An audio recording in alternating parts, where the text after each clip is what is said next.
I'm Louise from Animal Talent and my friend here, Charlemagne from Gosford Grooming, and some of you might recognise Betsy. This is Betsy's friend Amber. Now, they're the same breed. I guess this is what happens, this is the difference between a dog trainer's dog and a groomer's dog, Charlemagne. So I brought Betsy along today. She works really hard for me. A lot of you will have seen her at markets. She comes to do library talks, and yes, she specialises in the windswept look. Now, some of you have probably got dogs that have a coat similar to this. So I thought it would be fantastic to catch up with a master groomer and find out how we can start our puppies off. So I'm going to hand over to Charlemagne, and she's going to explain where I've gone wrong with Betsy's coat and how you can start to prepare your puppies for grooming, especially if you're not going to be doing it yourself. Sure.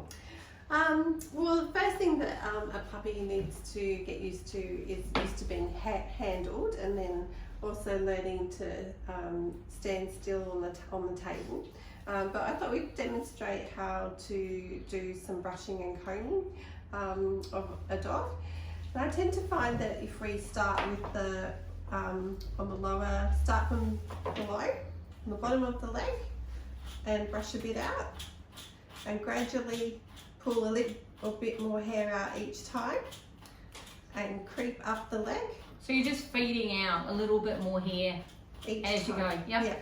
And this way, you're getting all the hairs right from the skin all the way out as well. And this is the trickiest part of the dog to work on, is from the bottom up. It's very easy to do the back. So if you start on the trickiest bits first, then it's easier in the long term. Then you need to get your comb, a wide tooth comb. You can get, this is a greyhound comb that has varying lengths. And then you need to get your comb to go through and make sure you haven't missed any knots, and it should slide right through the coat. Why would they call that a greyhound comb? Yeah, Charlemagne? I don't know, but they're from England, yeah. Oh, okay. Yeah. Maybe greyhound buses. Yeah.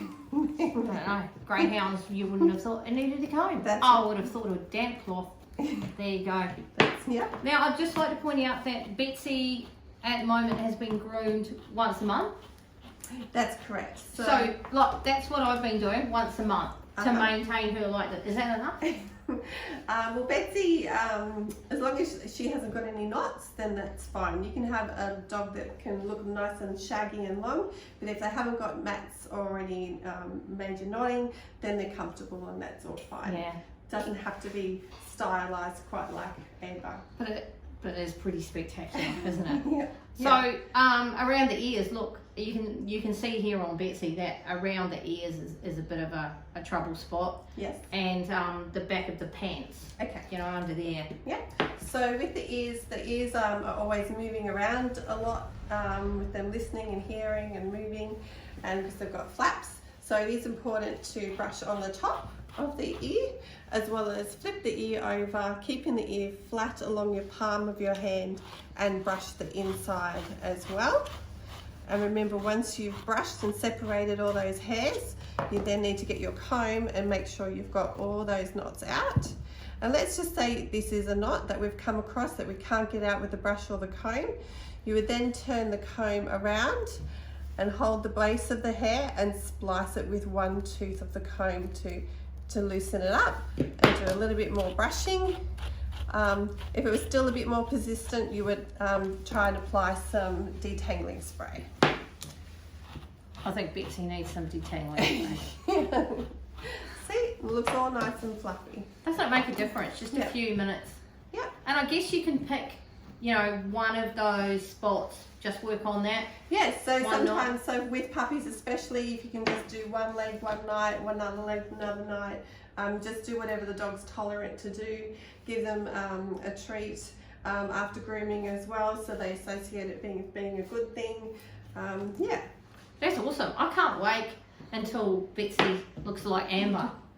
Excellent. They're going to enjoy catching up with each other, aren't they? They are. Thank you, Charlemagne. That's awesome. No worries, you're welcome.